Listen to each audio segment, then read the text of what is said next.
வணக்கம். நாளைய தினம் திமுக தலைவர் ஸ்டாலின் அவர்கள் தலைமையில் திமுக எம்பிக்கள் கூட்டம் நடைபெற இருப்பதாக தற்பொழுது அறிவிப்பானது பொதுச் செயலாளர் சார்பில் வெளியிடப்பட்டிருக்கிறது.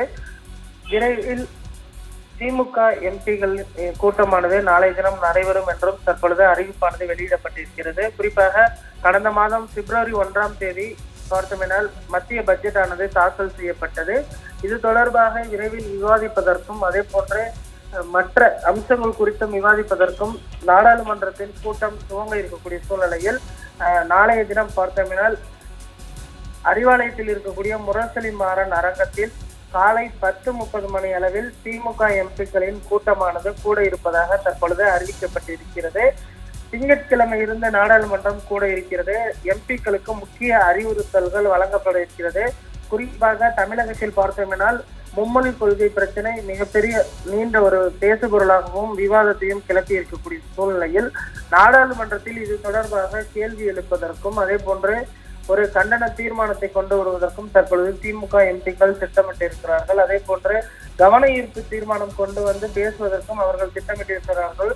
PMC திட்டத்தின் கீழ் 5000 கோடி ரூபாய் இன்னும் தமிழகத்திற்கு விடுவிக்கப்படாமல் இருக்கிறது.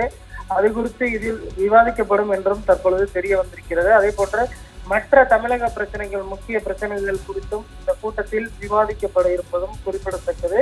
திமுக எம்பிக்களுக்கு கடந்த முறையும் இது போன்ற ஒரு ஆலோசனைகள் அறிவுரைகளை திமுக தலைவர் ஸ்டாலின் அவர்கள் வழங்குவது வழக்கம். அதே போன்ற ஒரு நடைமுறைதான் நாளையும் தடைபட இருப்பது குறிப்பிடத்தக்கது. இதில் TR பாலு, ஆராசா உள்ளிட்ட மூத்த உறுப்பினர்கள் இதில் கலந்து கொள்வார்கள்.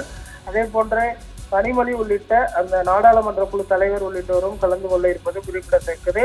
நாளை நடைபெறக்கூடிய திமுக எம்பிக்கள் கூட்டத்தில் பார்த்தோமென்றால் வரக்கூடிய 2026 சட்டமன்ற தேர்தலை முன்வைத்து தமிழகம் நலன் சார்ந்த அனைத்து பிரச்சனைகளுக்கும் நாடாளுமன்றத்தில் உடனுக்குடன் குரல் எழுப்ப வேண்டும்.